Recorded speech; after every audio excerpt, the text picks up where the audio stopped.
우리는 매일 무언가 잊어버리면서 살아가고 있습니다.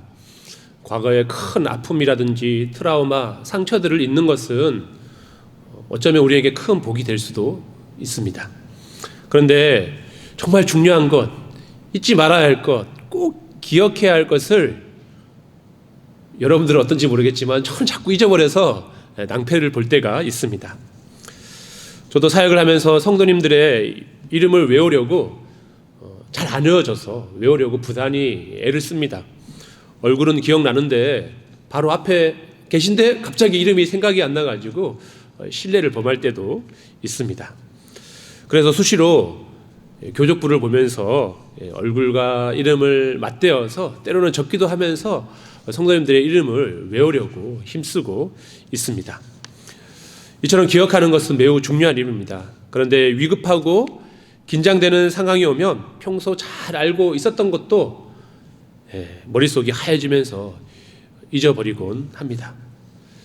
지난주에 우리 점심 식사 이후에 새가족 성경 공부를 이제 하는데 한 명씩 이제 돌아가면서 내용을 이제 읽고 있었는데 앞에 계신 우리 심옥자 권사님이 계셨는데 제가 심옥자 권사님을 죄송해요 남궁 군수 권사님 하면서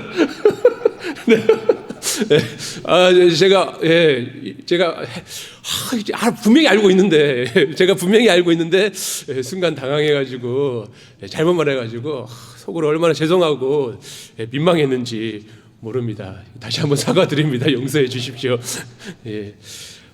그런데 우리가 신앙생활에서 이처럼 이렇게 절대 잊지 말아야 할 것들이 여러 가지가 있습니다.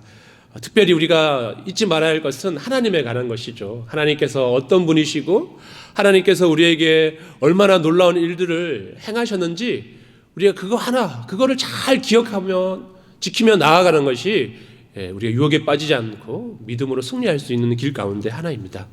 하나님께서는 나를 창조하신 창조주이시며 나를 구원하신 이 땅 가운데 예수 그리스도를 보내주시고 그 십자가를 통하여서 우리를 구원하여 주신 구원자 하나님이시며 또한 나를 지극히 사랑하셔서 나와 언제나 동행하시는 그 하나님에 대해서 우리가 늘 기억하고 그것을 늘 기억하면서 하나님과 함께 동행하면서 살아가는 것이 바로 우리가 나아가야 할 믿음의 길입니다. 하지만 바쁜 일상과 눈앞에 크고 작은 일들로 인하여서 때로는 우리가 잘 알고 있음에도 불구하고 하나님께서 어떤 분이신지 잊어버릴 때가 있습니다. 하나님께서 나를 위해 행하신 일들과 지금도 나와 함께하고 계시다는 사실을 망각한 채 때로는 외로워하기도 하고 실망하기도 하고 하나님께 원망하기도 하는 게 우리의 모습인 것 같습니다. 오늘 말씀을 통해 우리가 잊고 있었던 하나님의 손길을 다시 한번 바라보고 기억하면서 다시금 믿음으로 전진하면서 그 하나님과 함께 승리할 수 있게 되기를 간절히 소망합니다. 첫 번째는 위기가 닥치자 이스라엘 백성들은 하나님의 은혜를 망각하고 말았습니다. 여러분들 지금 이스라엘 백성들은 애굽에서 탈출해서 드디어 마음껏 예배할 수 있는 하나님을 예배할 수 있는 그 가나안 땅을 향해 이제 막 출발하기 시작을 했습니다. 어떤 경륜을 통하여서 어떤 사건을 통하여서 지금 여기까지 오게 되었죠. 그들은 인류 역사상 가장 짜릿한 승리를 맛보았는데 그것은 바로 애굽에서 노예가 되었다가 탈출을 한 것이고 불가능해 보였던 것이지만 하나님께서 10가지 재앙이라고 하는 놀라운 기적의 역사를 통하여서 바로의 무릎을 꿇게 하시고 뿐만 아니라 빈손으로 나오지 않게 하시고 애굽의 많은 사람들로 하여금 금과 은과 여러 가지 보물을 소유를 얻게 하심을 통하여서 이집트에서 애굽에서 나오게 되었습니다.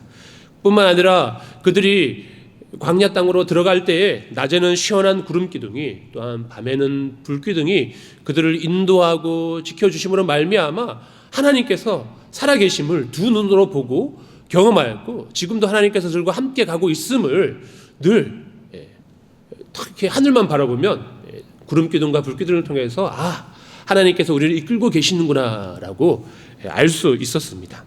이처럼 그야말로 그들은 놀라운 하나님의 은혜와 능력과 함께 하심을 경험한 은혜의 전성기를 지나고 있습니다. 그런데 그 감격이 채 가시기도 전에 절체절명의 위기가 찾아오는데, 그것은 바로 10가지 재앙으로 인하여서 항복했던 바로가 마음이 변하여서 다시금 이스라엘 백성들을 노예로 삼고 돌아오게 하기 위해서 많은 마병과 군대들을 보낸 것입니다.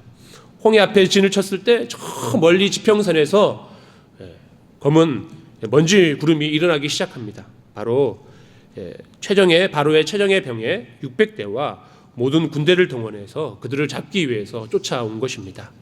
앞에는 시퍼런 홍해 바다가 그들을 막고 있었고, 또 뒤에는 살기등등한 이집트 군대가 그들을 잡기 위해서 쫓아오고 있었습니다. 말굽소리와 병거의 굉음이 들려올 때 아마 백성들의 마음은 공포에 사로잡히게 되었고 무너지게 되었을 것입니다. 그렇게 하나님께서 그들을 붙들고 인도해 주신 것을 방금 전까지만 해도 보고 있었는데, 당장 눈앞에 홍해 바다와 뒤에서 쫓아오는 바로의 군대들로 인하여서 그들의 마음이 혼미해지고 두려움에 빠져버려서 하나님을 잊어버리고 모세에게 찾아가 원망을 쏟아내고 말았습니다. 그들은 불과 며칠 전까지 10가지 재앙을 내리신 그 하나님을 망각한 것이죠. 시선이 이집트 병거에 고정이 되자 그들을 인도하시던 불기둥은 보이지 않았던 것입니다. 두려움은 이처럼 때로는 영적 기억 상실증을 불러옵니다. 그들은 모세를 향해서 독설을 내뱉는데, 우리가 읽지는 않았지만 11절과 12절에 보면 간단하게 이렇게 원망하며 독설을 내뱉습니다. 11절에 보면 애굽에 매장지가 없어서 우리를 이 광야에서 죽게 하느냐, 지금 우리를 죽이려고 지금 이 광야로 몰아냈느냐라고 하면서 모세가 하나님의 명을 받아서 그들로 하여금 고통의 그 노예의 자리, 신음하는 그 노예의 자리에서 마음껏 하나님을 예배할 수 있는 가나안 땅으로, 적과 꿀이는 가나안 땅으로 인도하고 계심을 그들은 분명히 하나님의 말씀을 통해 들었음에도 불구하고 모세로 하여금 우리를 광야에서 죽게 하려고 우리를 끌어내느냐라고 하면서 갑자기 그들 마음 가운데 부정한 마음들이 막 쏟아져 나오기 시작했습니다. 또 12절에 보니까 애굽 사람을 섬기는 것이 광야에서 죽는 것보다 낫겠다라고 합니다. 그래서 하나님께서 이스라엘 백성들을 애굽에서 종살이하던 애굽에서 가나안 땅으로 이끌어 가시는 것은 무엇 때문이시죠? 물론 하나님께서 그들의 조상 아브라함과 또 요셉에게 약속하신 그 약속의 말씀을 이루시기 위한 것도 있지만, 그들이 노예 생활 가운데 고통하며 신음하는 소리를 하나님께서 들으시고 긍휼히 여겨주셔서 그들을 구원의 길로 인도하시는 건데, 그들은 차라리 그냥 애굽 사람들을 섬기는 것이 더 낫겠다라고 하면서 배영망덕하게 하나님의 그 은혜를 잊어버리고 말았습니다. 방금 전까지 보았던 하나님의 기적은 온데간데 없이 사라지고 말았습니다. 그들의 입에서는 원망이 터져 나왔습니다. 이스라엘 백성들은 놀라운 그 능력을 행하신 그 구원의 하나님을 잊어버리고 말았습니다. 그들의 시선이 이집트의 무시무시한 병거에 맞춰지게 되자 구름기둥으로 불기둥으로 인도하시는 하나님을 잊어버리고 큰 두려움에 절망에 빠지고 말았습니다. 여러분들 어떻습니까? 우리도 이와 같을 때가 많이 있지 않습니까? 우리가 이렇게 뜨겁게 하나님을 찬양하고 감격하며 주님께 기쁨에 눈물을 흘리기도 하면서 주님 만난 그때에는 너무나도 감사하고 했었습니다. 그런데 우리의 삶에 어려움이 생기고 눈앞에 큰 위기가 찾아오게 되면 하나님께서 그렇게 우리의 기도를 들으시고 응답해 주신 그 은혜가 있음에도 불구하고 하나님이 계시긴 한 걸까 하며 낙심하기도 하고, 시선이 문제에 고정되면 하나님은 보이지 않고 하나님께서 왜 나를 이렇게 미워하시나라고 하는 하나님의 사랑을 의심하기도 합니다. 예전 사역할 때 한 지사님의 이야기입니다.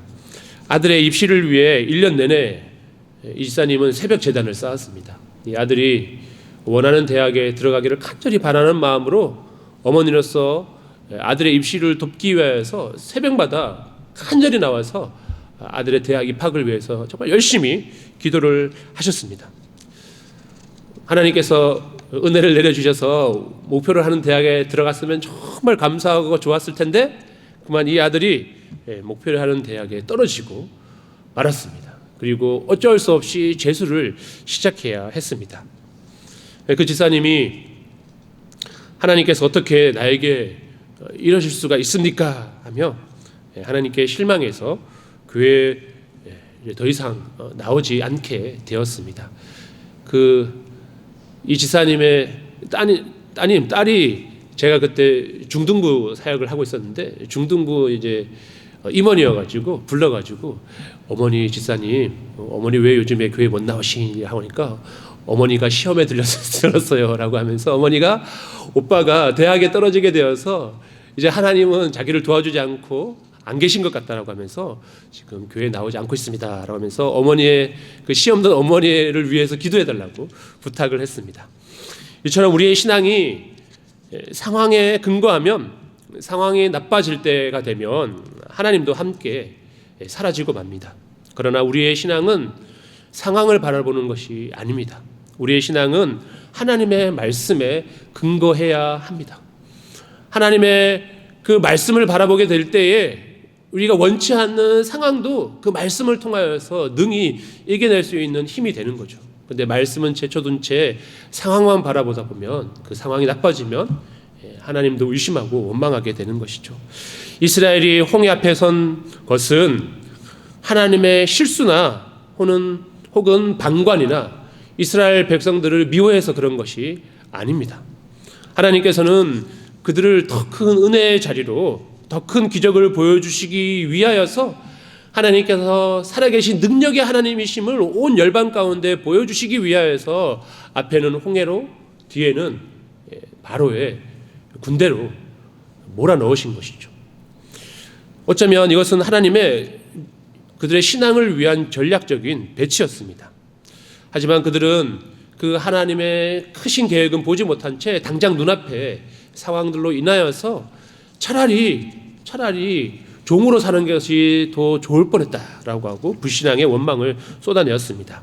지금 우리의 홍해는 우리를 죽이려는 장소가 아니라 하나님의 영광을 경험하는 축제의 장소가 될 수 있음을 오늘 말씀을 통하여서 다시 한번 바라볼 수 있게 되기를 축복합니다. 두 번째는 하나님을 신뢰하는 두 가지 방법에 대해서 오늘 하나님께서 말씀해 주십니다. 우리는 위기 앞에서 당황하여 허둥대거나 반대로 아무것도 하지 않은 채 무기력하게 낙심하여서 포기하고 싶을 때가 있습니다. 그러나 오늘 본문에 하나님께서는 우리가 가져야 할 신앙의 두 가지 모습을 보여주고 계십니다. 그것은 하나는 기다리는 믿음과 또 하나는 발을 내딛는 믿음입니다. 첫 번째는 기다리는 믿음인데 이 기다리는 믿음은 정적인 신앙이라고 할 수 있습니다. 두려움에 떨며 소리치는 백성들을 향하여서 모세는 하나님의 말씀을 담대하게 선포합니다. 우리 본문 13절과 14절 말씀을 다시 한번 읽어보겠습니다. 모세가 백성에게 이르되 너희는 두려워하지 말고 가만히 서서 여호와께서 오늘 너희를 위하여 행하시는 구원을 보라. 너희가 오늘 본 애굽 사람을 영원히 다시 보지 아니하리라. 여호와께서 너희를 위하여 싸우시리니 너희는 가만히 있을지니라. 아멘. 오늘 모세가 이스라엘 백성들을 향해 두려움에 빠져서 막 호들갑을 떨면서 우리가 광야에서 죽는 것보다 노예로 사는 것이 더 나을 뻔하겠습니다 하면서 막 독서를 쏟아낼 때 가만히 잠잠히 오늘 너희를 위해서 하나님께서 너희를 위해 행하시는 것을 보라라고 하면서 그들을 불안에 떨고 있는 그들을 잠잠하게 달래주고 있습니다. 내 불안한 생각, 내 짧은 계산, 내 인간적인 수단들을 내려놓고 하나님의 주권을 전적으로 인정하면서 하나님께서 행하실 그것을 바라보라 라고 하면서 그들의 상황만 바라보고 있는 그들의 시선을 여호와 하나님께로 돌리라고 그들의 시선을 옮겨주고 있습니다. 여러분, 큰 수술을 앞두고 있는 환자를 생각해 보시기 바랍니다. 환자가 할 수 있는 최선은 무엇일까요? 수술대 위에서 의사를 믿고 가만히 몸을 맡기는 것이 수술받는 환자가 할 수 있는 최선이다라고 할 수 있습니다. 환자가 불안하다고 해서 수술 중에 몸을 흔들거나 의사의 손을 잡으려고 한다면 오히려 그 스스로는 엉망이 될 수밖에 없습니다. 신앙의 첫 단추는 바로 이것이죠. 하나님, 저는 할 수 없습니다. 오직 주님만이 이 전쟁의 주인이십니다 라고 고백하면서 내 안에 소란을 잠재우는 거룩한 멈춤이 있어야 하는 것입니다. 잠잠히 주어진 상황 가운데 잠잠히 하나님을 찾는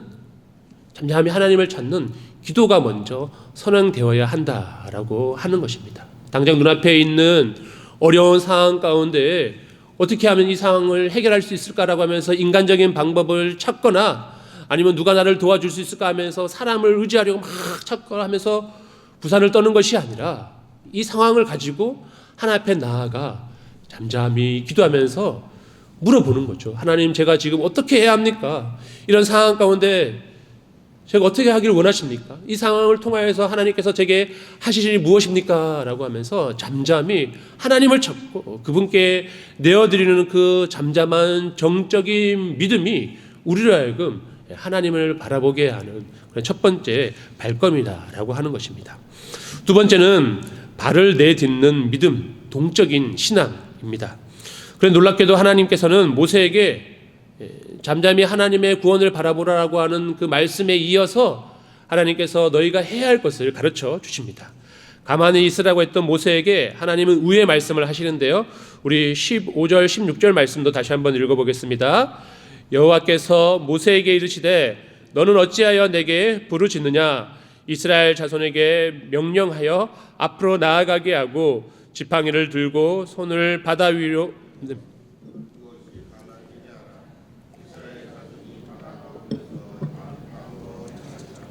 아멘. 네. 이제는 기도를 멈추고 발을 움직여야 할 때라고 하나님께서 말씀하고 있습니다. 하나님께서는 홍해를 먼저 쫙 갈라놓고 난 다음에 자, 내가 행했어. 자, 걸어가. 이렇게 하시지 않았습니다. 여전히 홍해는 넘실넘실 거리면서 그들을 가로막고 있었습니다. 시퍼런 바다가 그대로 그들을 향해 막고 있었음에도 불구하고 하나님께서는 먼저 그들에게 바다로 나아가라 라고 명령하십니다. 이것이 바로 동적인 신앙입니다. 지팡이를 드는 모세의 손이 바다 위로 뻗어 나갈 때 백성들의 발걸음이 물가에 닿을 때 비로소 그때 하나님께서 바닷길을 가르시고 내어놓으시기 시작하셨습니다. 그런데 자전거를 탈 때 위에 올라타가지고 가만히 앉아있으면 자전거는 절대로 앞으로 나아가지 않죠. 페달을 밟고 중심을 잡고 앞으로 나아갈 때 비로소 균형도 잡히고 자전거는 앞으로 나아갈 수 있습니다. 우리의 신앙도 마찬가지입니다. 하나님, 이 문제를 해결해 주시면 제가 순종하겠습니다 라고 말하는 것은 신앙이 아닙니다. 하나님께서 가라고 하시니 여전히 바다가 막혀 있다 할지라도 제가 한 걸음을 떼겠습니다 라고 말씀을 의지하면서 순종으로 나아가는 것이, 행동하는 것이 바로 믿음의 두 번째 단계라고 하는 것입니다. 출애굽의 기적은 하나님께서 다 하신 일이죠. 사실 이스라엘 백성들이 한 게 하나도 없어요. 다 하나님께서 하신 것입니다. 그런데 하나님께서 동시에 이스라엘 백성들의 믿음의 그 발걸음, 그 한 발걸음을 통해서 완성을 하셨다라고 하는 것입니다. 우리가 잠잠히 하나님 앞에 기도로 하나님을 구하고 하나님께서 우리에게 말씀하실 때 그 말씀을 의지하여서 우리가 믿음의 한 발자국을 내디딜 때 하나님께서 그 발자국을 통하여서 놀라운 하나님의 능력을 나타내 보여주십니다. 그래서 기다리는 믿음은 곧 정적인 신앙은 우리의 마음의 뿌리라고 할 수 있습니다. 하나님을 신뢰하기에 요동하지 않고 그분께 내어 맡기는 그런 뿌리인 것이고, 발을 내딛는 믿음 곧 동적인 신앙은 우리의 삶의 열매라고 할 수 있습니다. 하나님을 신뢰하기에 불가능한 현실이 우리를 가로막고 있다고 할지라도 그 말씀을 의지하여서 한 발자국을 내딛고 그 삶으로 뛰어드는 것, 그것이 바로 우리가 동적인 신앙의 모습이라 할 수 있죠. 여러분들, 신약 성경에 보면 그런 믿음의 사람들이 많이 기록이 되어 있습니다. 특별히 예수님 앞에 나온 많은 사람들이 믿음으로 말미암아 너희의 믿음이 너희를 구원하였다라는 그런 예수님으로부터 칭찬을 받았죠. 예수님을 찾아온 중풍병자의 네 친구들을 보시기 바랍니다. 그들은 예수님이라면 반드시 이 중풍병자 친구를 고쳐줄 수 있다는 믿음을 가지고 지붕을 들어서 그 친구를 내어서 예수님 만나게 하였습니다. 그들은 지붕을 떠나는 무모해 보이는 그 행동을 통하여서 친구의 중풍병이 낫게 되는 놀라운 기적을 경험하게 됐고, 혈루증 여인은 수많은 인파를 뚫고 예수님의 옷자락에 손만 대면 내가 낫겠다라고 하는 그 믿음의 발걸음을 통하여서 병이 떠나가고 그도 하나님의 자녀가 되는 그런 은혜를 경험하게 되었습니다. 그들은 정적인 신뢰가, 하나님을 온전히 신뢰하는 그 정적인 그 믿음이 동적인 행동으로 나타났을 때 주님께서 말씀하셨습니다. 내 믿음이 너를 구원하였다라고 하는 그런 하나님의 놀라운 구원의 선포를 듣게 된 것이죠. 사랑하는 성도 여러분, 지금 우리 앞에 홍해가 있습니까? 먼저 기도로 마음의 폭풍을 잠재우십시오. 그리고 주님이 말씀하신다면 계산하지 말고 믿음으로 지팡이를 들고 우리의 발걸음을 디디시기 바랍니다. 그 순간 하나님께서는 준비하신 마른 땅이 드러날 줄로 믿습니다. 세 번째로 하나님을 알리는 사건 출애굽입니다. 우리는 살면서 고난이 없기를 바라며 기도를 합니다. 하지만 하나님께서는 우리의 기도를 무시하는 것처럼 때로는 우리의 삶에 원치 않는 고난이 찾아옵니다. 우리를 가장 깊은 위기 속으로 몰아넣는 그런 경험을 합니다. 왜일까요? 그 이유는 분명합니다. 그 이유는 그 위기가 바로 하나님께서 누구인지 가장 선명하게 보여줄 무대가 되기 때문입니다. 본문 17절과 18절 말씀을 다시 한번 읽겠습니다. 내가 애굽 사람들의 마음을 완악하게 할 것인즉 그들이 그 뒤를 따라 들어갈 것이라. 내가 바로와 그의 모든 군대와 그의 병거와 마병으로 말미암아 영광을 얻으리니 내가 바로와 그의 병거와 마병으로 말미암아 영광을 얻을 때에야 애굽 사람들이 나를 여호와인 줄 알리라 하시더니. 아멘. 하나님께서는 지금 이루어지고 있는 위급한 상황이 하나님께서 어떤 분이신지 알리기 위한 그런 그 계획을 가지고 계시고, 이 사건을 통하여서 애굽 사람들이 살아계신 하나님을 알게 될 것이다 라고 선포하십니다. 이집트의 군대와 병거, 마병을 통해 내가 영광을 얻을 것이다 라고 말씀하십니다. 이스라엘에게 이집트 군대는 자신들을 죽이려고 달려오는 그런 무서운 사자 같은 절망의 위기였습니다. 그러나 하나님의 시선은 달랐습니다. 그 무시무시한 병거들은 하나님의 살아계심을 온 천하에 알리기 위한 어쩌면 하나의 과정 혹은 무대 위의 소품과 같은 것이었습니다. 하나님께서는 홍해라는 불가능한 상황을 통해 두 가지를 알리기를 원하셨습니다. 첫째는 이스라엘 백성들에게는 너희를 구원하는 이는 모세도 아니고 너희 자신의 힘도 아니고 나 여호와 하나님께서 너희를 구원하신 살아계신 하나님이시다는 사실을 이스라엘 백성들로 하여금 알게 해주시기를 원하셨습니다. 이 사실을 그들의 마음속 뼛속까지 깊이 새겨주시기를 원하셨습니다. 두 번째는 온 세상에, 특별히 애굽 사람들에게 이 세상의 진짜 주인은 바로가 아니라 바로 하나님 아버지시다, 여호와 하나님이심을 그들에게 알려주시기를 원하셨다라고 하는 겁니다. 하나님께서는 놀라운 반전을 이루시죠. 애굽 사람들은 자신들의 병거가 이스라엘을 다시금 도망치는 이스라엘을 잡아서 그들을 진멸하고 다시금 노예로 삼을 수 있는 강력한 힘이라고 믿었습니다. 하지만 그 병거들이 홍해 바다에 수장되는 그 순간 애굽 사람들조차 여호와 하나님께서 참 신이시구나라고 하는 것을 깨닫게 되었을 것입니다. 우리를 괴롭히는 질병, 우리를 짓누르는 경제적인 압박, 우리를 낙심케 하는 사람들의 비방이 있습니까? 두려워하지 마시기 바랍니다. 하나님께서는 그 대적들을 오히려 하나님의 능력을 입증하는 도구로 바꾸실 것입니다. 여러분을 무너뜨리는 그 문제가 결국 여러분의 입술에서 하나님은 살아계십니다라는 간증이 터져나오게 하는 축복의 통로가 될 것입니다. 우리는 그저 하나님을 잠잠히 바라보고 말씀하시는 그것을 순종하며 나아가게 될 때에 우리의 모든 어려운 상황들, 우리를 힘들게 하는 그 눈물 흘리게 하는 그 모든 상황들을 역전시키셔서 우리의 눈물과 슬픔이 기쁨이 되게 하시고 춤이 되게 하시고 찬양이 되게 하실 것입니다. 그러니 이 일 너머에서 큰 일을 행하시는 여호와 하나님을 바라보며 끝까지 믿음을 지키며 나아갈 수 있는 저와 여러분이 되기를 축복합니다. 우리가 잘 아는 찬양 중에 주님 손잡고 일어서세요 라는 찬양이 있습니다. 잘 아시죠? 왜 나만 겪는 고난이냐고.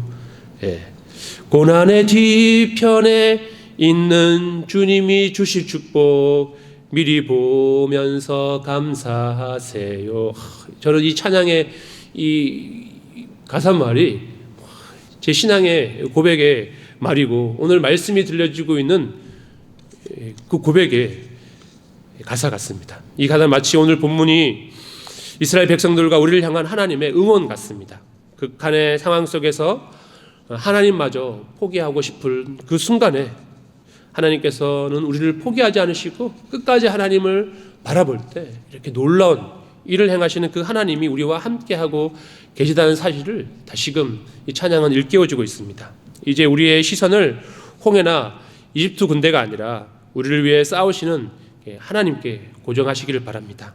그리고 주님이 지시하는 그곳을 향해 담대히 한 발씩 내디디십시오. 우리가 나아갈 때 바다는 갈라지고 우리는 그 길 위에서 구원의 하나님을 새롭게 경험하게 될 것입니다. 오늘 우리 그렇게 함께 찬양하며 그 주님을 의지하며 기도로 나아가겠습니다. 우리 주님 손잡고 일어서서 함께 찬양 드립니다.